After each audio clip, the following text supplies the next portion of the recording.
Sometimes, life changes in a single moment. One night, at a glittering gala filled with the rich and powerful, a janitor walked up to an old piano in the corner. And when he touched the keys, the entire room, and eventually the entire world, stopped to listen. This is the story of Elijah Cross, the man who reminded us that greatness often hides in plain sight. If this story moved you, take a second to reflect on the gifts you're carrying inside, the ones you've kept hidden, waiting for the right moment. And if you believe more people should hear stories like this, hit that like button, subscribe, and share this video with someone who might need a reminder that their moment is still waiting. Because sometimes, all it takes is a single spark to let the music speak. There are nights in life that feel like the world has been dressed up just to impress you. Nights when chandeliers glow brighter than the stars outside, when music hums like velvet in the background, and every smile seems rehearsed for the cameras. That was the night at the Grand Aurelia Hotel in San Diego. The hotel had polished every inch of itself for the annual fundraising gala. Marble floors shone like mirrors. Tables wore ivory linens and crystal glasses that caught and tossed back the light of flickering candles. Guests floated in gowns and tuxedos that probably cost more than some people's yearly rent. It was a room built to dazzle, and it worked. But if you looked past the glitter, tucked into a shadowed corner, there was something that didn't quite belong: a baby grand piano.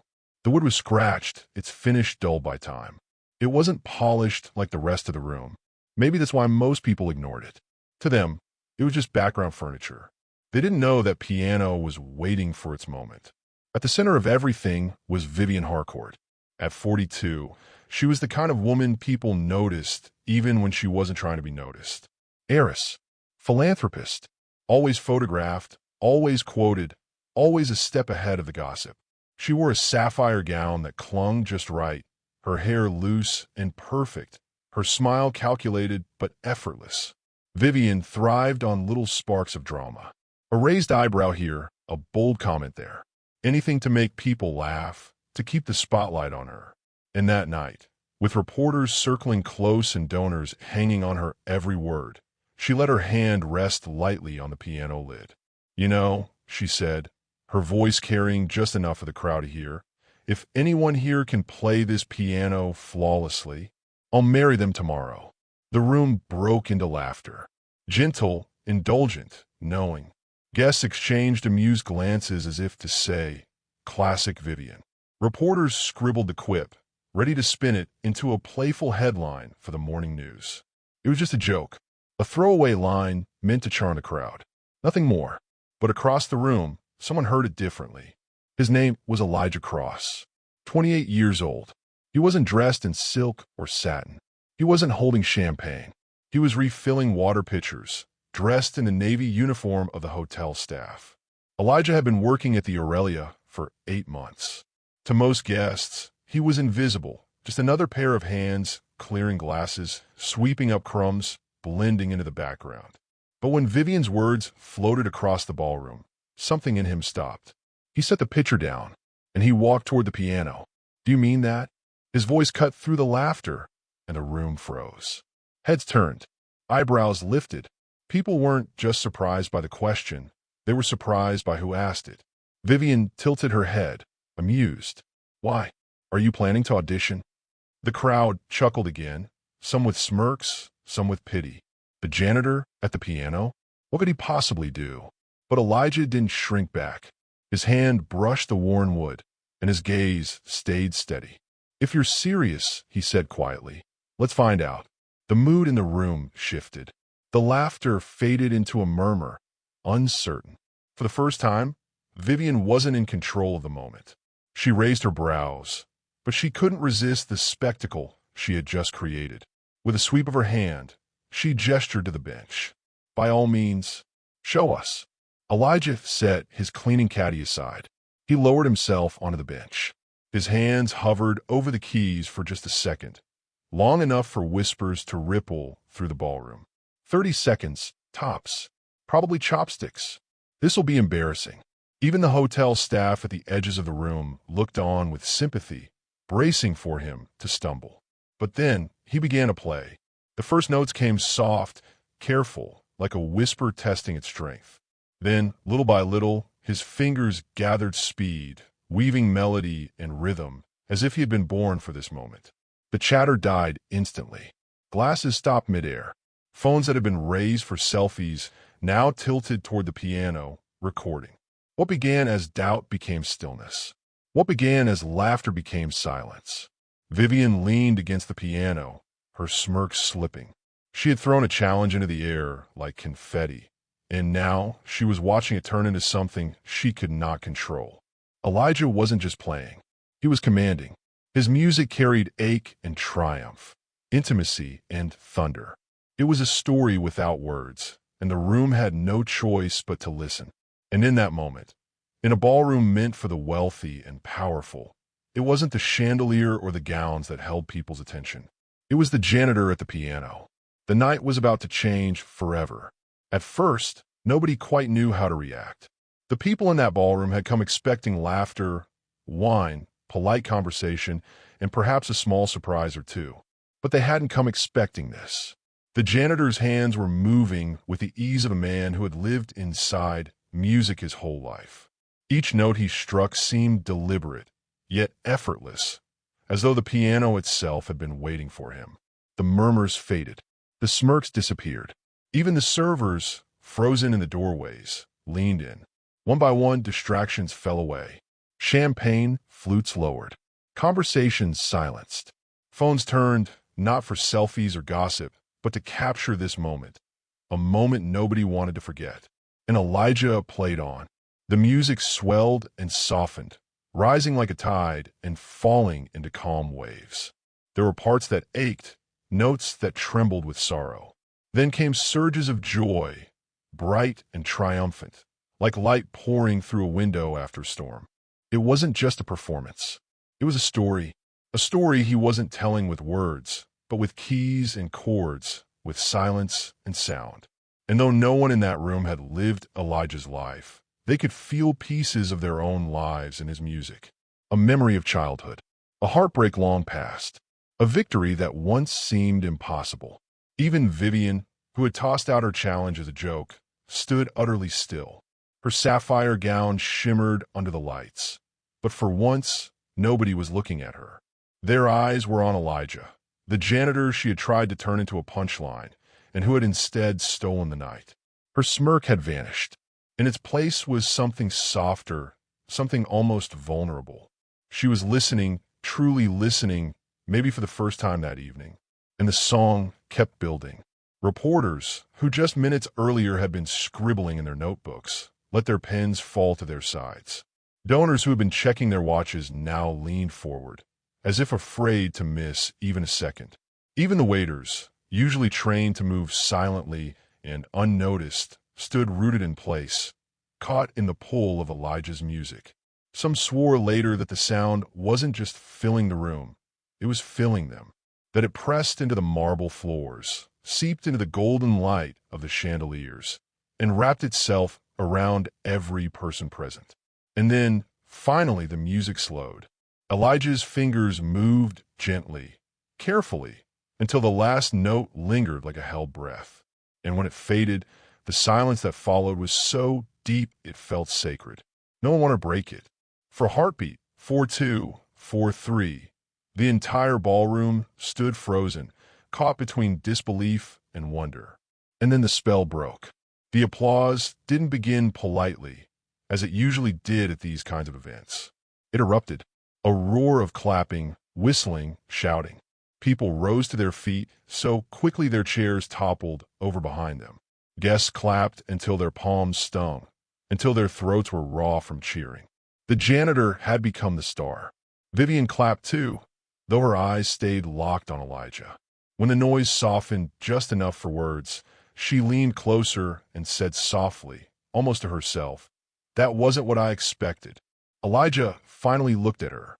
Calm, steady, the same steadiness that had carried him to the piano in the first place. "Most things worth remembering," he said, "aren't." It was such a simple sentence. It cut deeper than any dramatic speech could have. And with those words, the balance of the evening shifted. The applause didn't just celebrate a performance. It carried something heavier, something that would echo far beyond that ballroom. The donors, the reporters, the staff, every single person there knew they had witnessed more than just music. They had witnessed a revelation. By the time Vivian stepped into her penthouse hours later, her phone was already buzzing. The video, shaky, filmed on a guest's phone, was everywhere. The clip showed Elijah stepping forward in his uniform. The laughter, the silence, the music, the eruption of applause. And the world was already watching. By dawn, the views climbed into the hundreds of thousands. By breakfast, into the millions. On social media, the hashtags bloomed like wildfire. Hashtag piano janitor. Hashtag hidden genius. Hashtag Elijah Cross.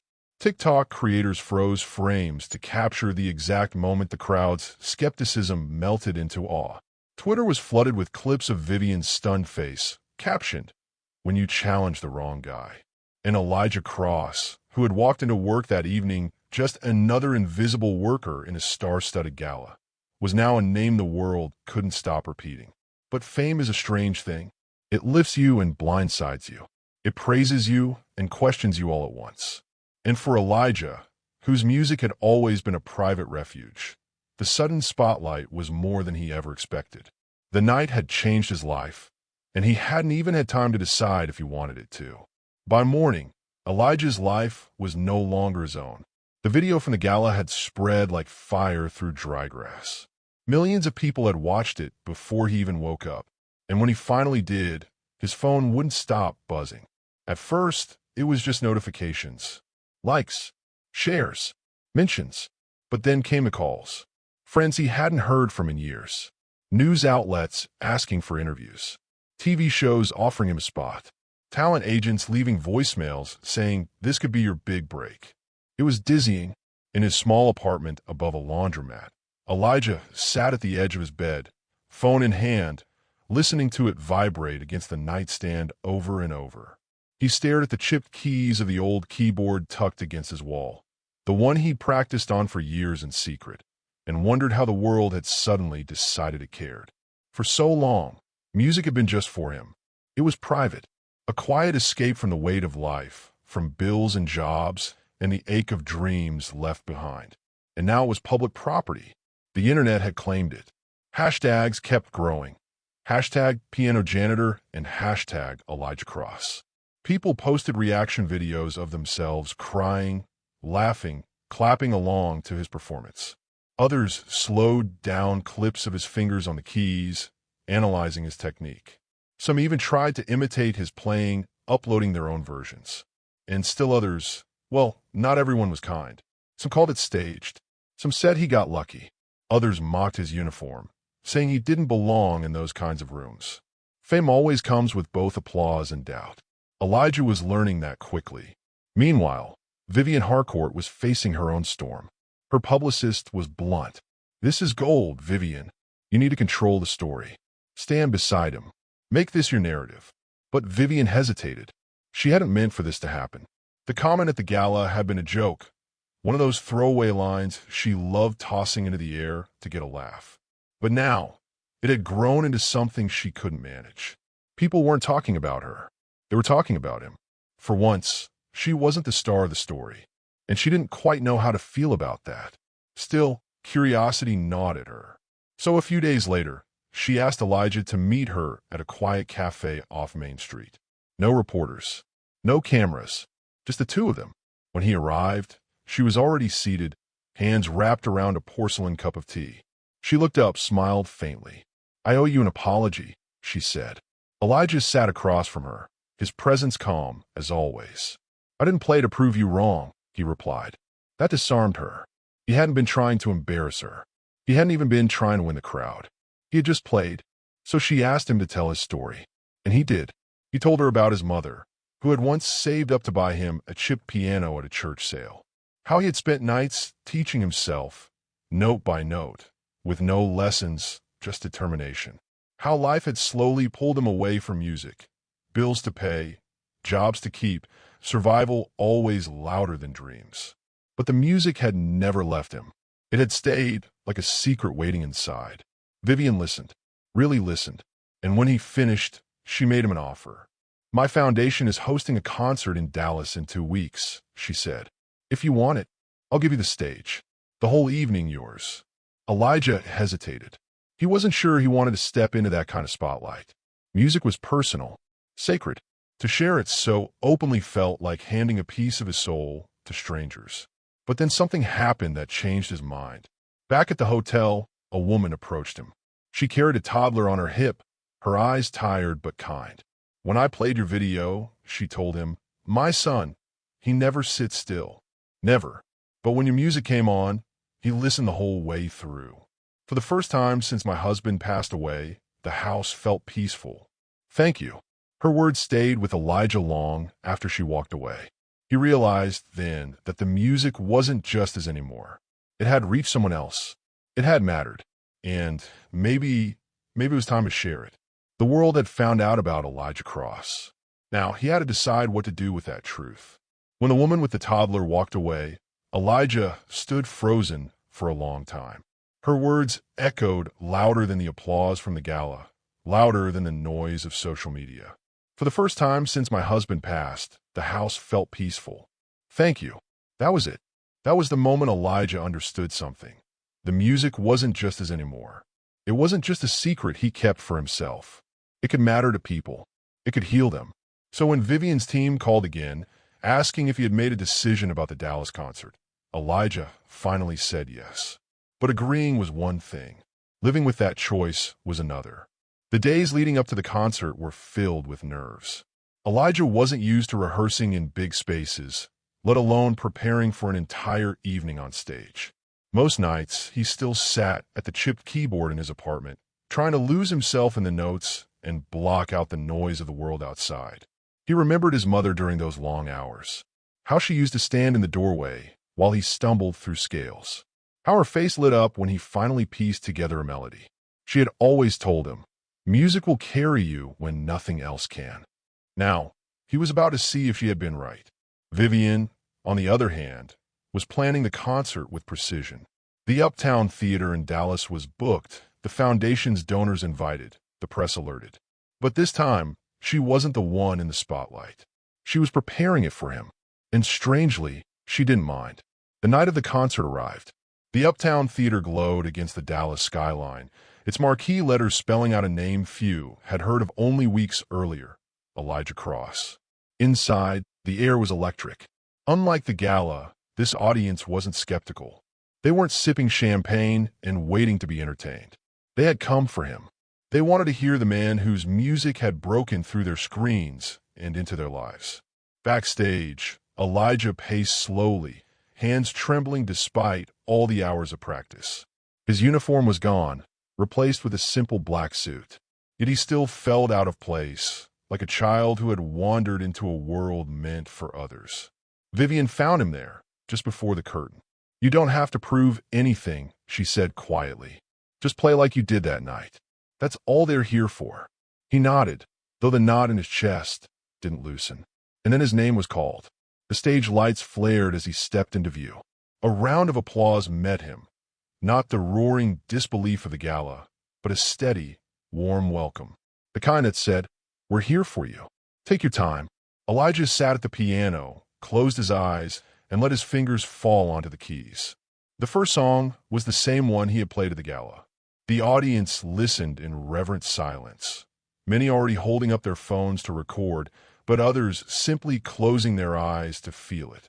From there, he moved into new pieces, some raw, some delicate, some built with the rhythms of gospel, others flowing with classical precision. Each one told a part of his story. The loneliness, the small triumphs, the weight of working quietly in the shadows, the secret joy of finding himself in music. 40 minutes passed, though it felt like no time at all. And when he struck the final chord, the theater erupted. The sound wasn't just applause. It was gratitude, cheers mixed with tears. Some people stood clapping with both hands, others wiping their faces with the other. Elijah stood, bowing awkwardly, but the audience wouldn't let the moment end. They kept clapping, louder and louder, until he bowed again and again. The janitor, who had once gone unnoticed in the back of a ballroom, was now the man everyone had come to see. And as he walked off stage, heart pounding, Elijah realized he had made the right choice. But the night wasn't over yet. Outside the theater, as the crowd spilled into the streets, strangers approached him. They didn't just congratulate him. They shared pieces of themselves. One man told him about a violin gathering dust in his attic, untouched since high school. A woman confessed she used to paint but hadn't picked up a brush in years. Another whispered that she had stopped singing after losing her husband, but his music made her want to try again. Elijah listened, stunned. His music had done more than entertain them. It had unlocked something inside them. And in that moment, he understood. This was bigger than him. The night air was cool as he finally stepped outside, exhausted but alive. Vivian was waiting, her sapphire gown replaced by something simpler, more human. "You could make this a career," she told him, watching the crowd linger as though they didn't want the evening to end. Elijah looked out at the people, then back at her. "Maybe, but even if I don't," he paused, searching for the right words. "Even if I don't, I've learned something." Vivian tilted her head. "What's that?" "That what you carry matters, even if no one sees it at first. And when the moment comes," he glanced back at the theater, at the people whose faces were still glowing with hope. "When the moment comes, you'd better be ready." Vivian smiled, though her eyes softened, almost wistful. She knew he was right, and as Elijah walked into the night, he wasn't sure if this was the beginning of a career or just a story he'd tell someday. But one thing was certain. His music wasn't hidden anymore. Every story has a turning point, and every turning point leaves behind a choice. Do you go back to who you were, or do you step forward into who you're becoming? For Elijah, the gala had been the spark. The theater in Dallas had been the flame. But what came after was something different altogether. It wasn't just about him anymore. In the days following the concert, Elijah received more messages than he could count. Not just praise, but confessions. Strangers wrote to him, saying his music had reminded them of who they used to be. A young man shared that he picked up his guitar again after years of letting it gather dust. A retired teacher wrote that she had returned to the piano after listening to his performance, even if only for herself. And then there were stories of grief, of loneliness, of struggle. People who said his music had carried them through nights they didn't think they would survive. Elijah read them all, sometimes with tears in his eyes, sometimes in stunned silence. He realized then that music wasn't just sound. It was a bridge, something invisible that could stretch across rooms, across cities, across lives, connecting people who might otherwise never meet. And he had been given the gift of building that bridge. One evening, not long after the Dallas concert, Elijah returned to the Grand Aurelia Hotel. He wasn't working that night.